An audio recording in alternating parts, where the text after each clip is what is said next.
दो शब्द हम चाहेंगे कि हमारे महाराष्ट्र के और हमारे भारत में परिचय के मोहताज नहीं है, तो ईश्वर की कृपा होती है जब हमारे बीच में हमारे सनातन को ऐसे विचार और ऐसे विचारधारा समय नहीं होता तब भी समय निकाल के आते हैं। परमादरणीय स्मिता जी ने कहा और आपके प्रेम भाव के सम्मान में आके पहुंच गए। दो शब्द भगवान के लिए बोलेंगे। यहाँ इनका ना कोई वक्तव्य राजनीति से है, ना कोई ये भगवान के आशीर्वाद के तुल पे हम सुनना चाहते हैं दो शब्द, यही व्यास के गद्दी से हमारी मान्यता है। सबसे पहले मैं इनका स्वागत करना चाहती हूँ। इनकी तबीयत ठीक नहीं होने के कारण वो कल नहीं आ पाए, पर जैसे ही तबीयत ठीक हो गई इन्होंने कहा मैं बाकी कोई प्रोग्राम में नहीं जाऊंगी। हमारे परम पूज्य श्री तुलसी महाराज जी उनकी भागवत कथा में मैं ज़रूर पधारूंगा। तो ये हमारा सौभाग्य है कि हमारे इस मुक्ति कल्चरल हब में ऐसी हस्ती हमारे साथ भागवत कथा के दौरान आई है। तो इनका आशीर्वाद हमारे लिए बहुत परम पूज्य है और हम तुलसी महाराज जी का बहुत बहुत धन्यवाद करना चाहेंगे कि आप यहाँ पधारे हैं और हमारे बीच हम आपकी भागवत कथा हम सुन रहे हैं। दो शब्द मैं आपको बोलने के लिए कहूँगी। वैसा मेरा कभी आदत नहीं रहा कि कोई धार्मिक स्थल में जाए और कोई भाषण करे, कुछ करे। हम यहाँ पर आते हैं सुनने के लिए, बोलने के लिए नहीं आते। लेकिन गुरुजी ने आदेश किए हैं और व्यास गद्दी का आदेश का पालन करना हमारा परम कर्तव्य है। भागवत कथा जो श्रेष्ठ व्यक्ति होते हैं उन्हीं को सुनने का मौका मिलता है। हर कोई भागवत नहीं कहवा सकते और भागवत सुनना इतना पवित्र है कि हम भगवान में रम जाते हैं।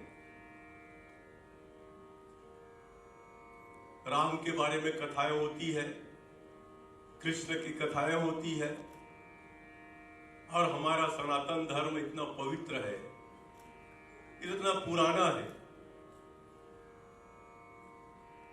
और हमें आज गुरु जी हमारे गुरुदेव बैठे हुए हैं, इनके मुखाग्र बिंदु से मैं सिर्फ भागवत कथा सुनने आया हूं, आप लोगों के दर्शन करने आया हूं।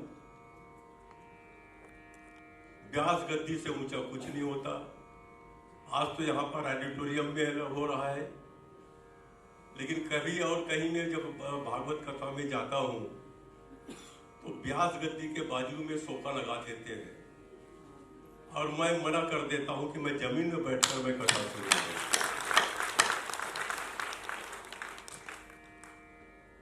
मैं गुरुजी को प्रणाम करते हुए अपनी कथा को जारी रखने के लिए निवेदन करता हूँ। धन्यवाद। मुझे बोला था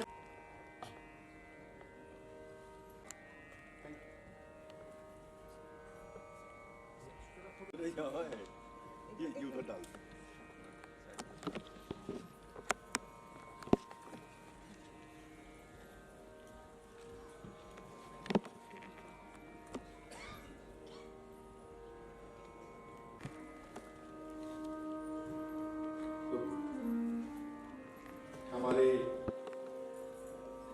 बीच इस समय हमारे भारत और हमारे महाराष्ट्र, भारत के भीतर महाराष्ट्र और महाराष्ट्र के अंदर मुंबई और मुंबई के अंदर अंधेरी, अंधेरी के अंदर मुक्ति फाउंडेशन, और आज भी इनकी हंसी में बचपना है। देखिए जब ये हंसते हैं तो पूरी बॉडी वाइब्रेट करती है। और ध्यान रखिएगा, जो दिल से हंसता है उसकी शरीर में 100% वाइब्रेशन आएगा ही आएगा। और जो दिमाग से हटते हैं तो रिश्ता कभी भी दिमाग का नहीं होना चाहिए, भगवान से संबंध दिल का होगा तो निश्चित दोनों रहेगा। क्योंकि हमने वो जिम्मेदारी का कंधा कल ही परम आदरणीय स्मिता ठाकरे जी को दे दिया है, तो कल इनको हमने अपना संरक्षक बना लिया है और मार्गदर्शक के रूप में आप वहां उपस्थित रहेंगे। इसी शुभकामना के साथ मैं आपसे पर्सनली कथा के उपरांत समय लेके उचित समय पे आऊँगा। उसी समय बहुत सारी वार्ता आपसे करनी है और मैं चाहूँगा कि जरूर आप समय देंगे, क्योंकि आप ऑलरेडी मुझे इस बात पे है कि हमें मिलना ही है। तो इस बार हम आए हैं, मिल के ही जाएंगे। इसी शुभकामना के साथ एक बार प्रेम से बोलना पड़ेगा और जोर से बोलना पड़ेगा। तो आपको ये बताना चाह रहा हूं कि सनातन की, हमारे भारत की झांसी की रानी या हमारी पद्मावती या अहिल्याबाई होलकर, ये कैसी माताएं थीं जैसे आज देवहूति हैं। मनु और शत्रुपा की 3 पुत्रियां हुई हैं। एक का नाम था देवहूति, एक का नाम कुहूति, एक का नाम प्रसूति। ये तीनों पुत्रियों के बाद 2 पुत्र हुए हैं, नाम है उत्तानपाद और प्रियव्रत।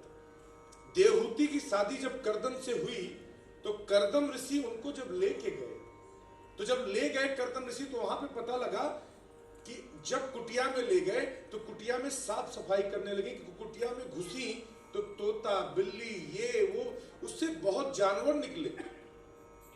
तो पत्नी ने पूछा कि पतिदेव ये क्या है?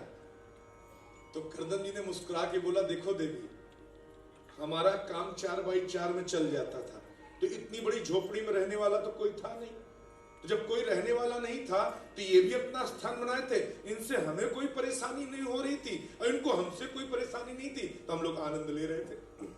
कहते महाराज व्यवस्था ऐसी बनी, कर्दम ने कहा आप थोड़ा सफाई कर लें, हम थोड़ा भजन कर लेते हैं। वो स्नान करके गायत्री करने बैठे और जैसे बैठे उसे ध्यान लग गया। आप विश्वास मानिएगा, 380 वर्ष 30 महीने का ध्यान लग गया। तो जिनको ब्याह के लाए थे तो आई थी तो युवा बन के आई थी, और जब आंख खुली तो बूढ़ी हो गई। सोच के तो देखिए, ये सिर्फ भारत की ही नारी कर सकती है। एक बार जब अत्रि ऋषि अनसुईया उनका सेवा कर रही थी, अत्रि ऋषि समाधि में थे, तो अत्रि ऋषि ने परीक्षा लेने के लिए अनसुईया से बोला हमें प्यास लगी है और जंगल में कहीं पानी नहीं है, तुम पानी लेके आओ। अनसुईया समझ गई कि मेरी परीक्षा लेना चाहते हैं। गई और उन्होंने प्रेम से बोला, भगवान से कहा कि हे गंगा, अगर मैं सत्य में पवित्र हूं और सत्य में निर्मल हूं तो मेरे हाथ में एक कलश जल का दे दो। गंगा प्रकट होकर जल दे दी और गंगा ने अनुरोध किया, माता अगर आप कहें तो मैं यहाँ पे मंदाकिनी बन के बह जाऊं।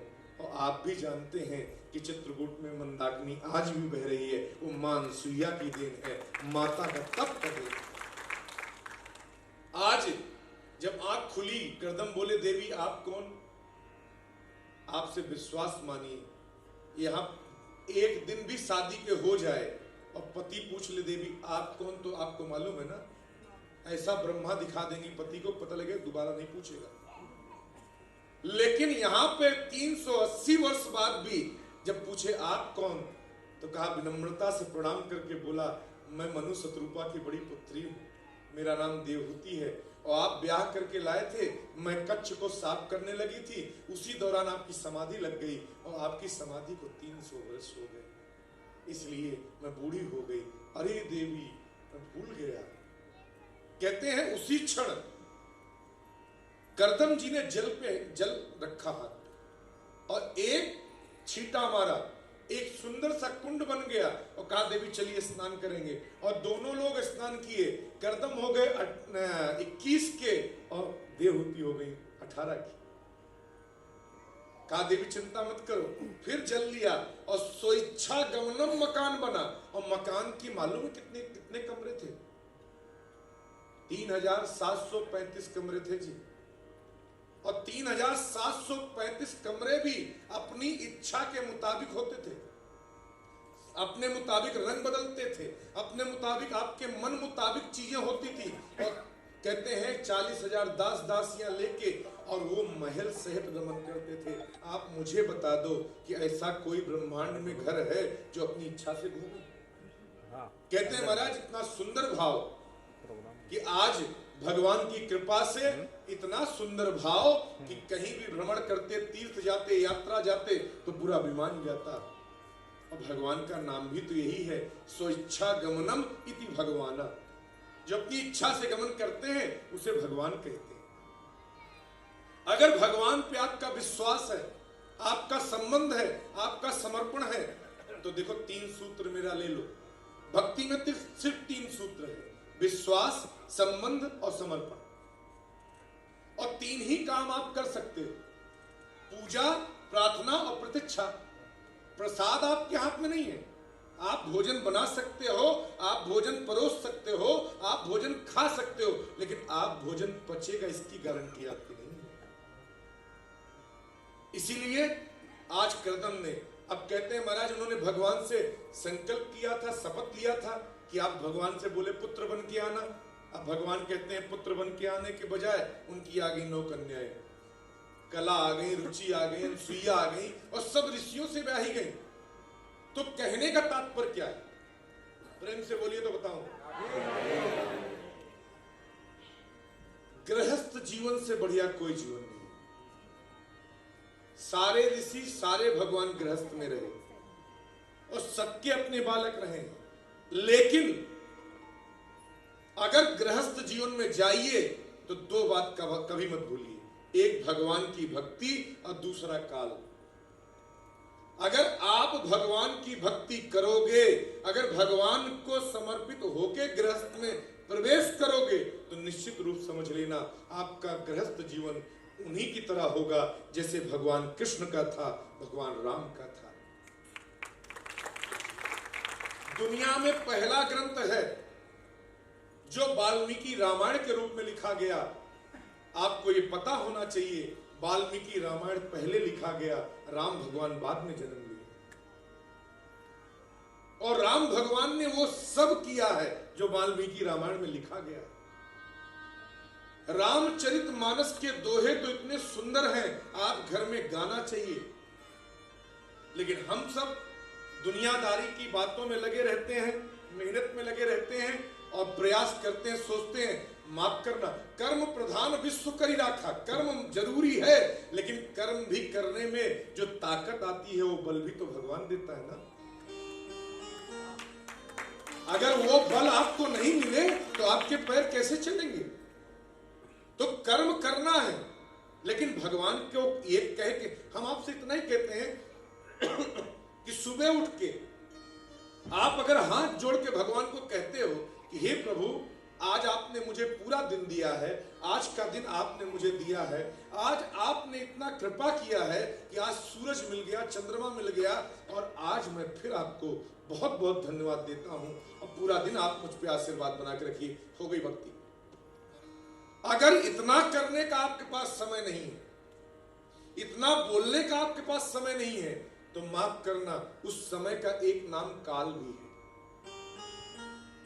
उस समय को काल भी कहते हैं। तो आप उस समय याद करोगे जब काल आता है। और मैं कह रहा हूं कि आज से, अभी से, इसी क्षण से आप सिर्फ भगवान को भजना शुरू करो। कैसे?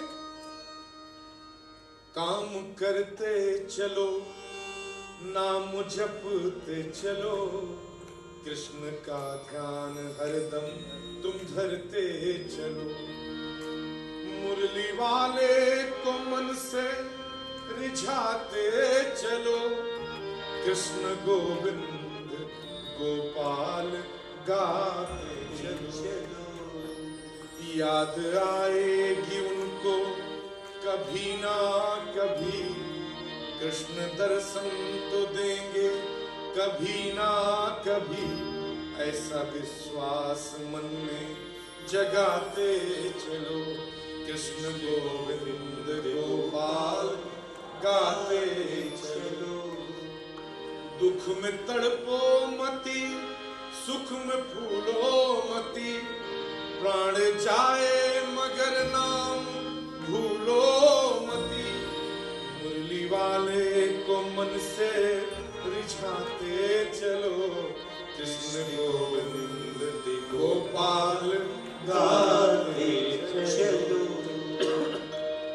बैठे रहना, हम सब बैठे हैं। अगर हम बैठे हैं और अगर हम राधे राधे कर रहे हैं, या जय श्री कृष्णा कह रहे हैं, या जय श्री कृष्ण कृष्ण कृष्ण कृष्ण कृष्ण कह रहे हैं, तो क्या जाता है जी?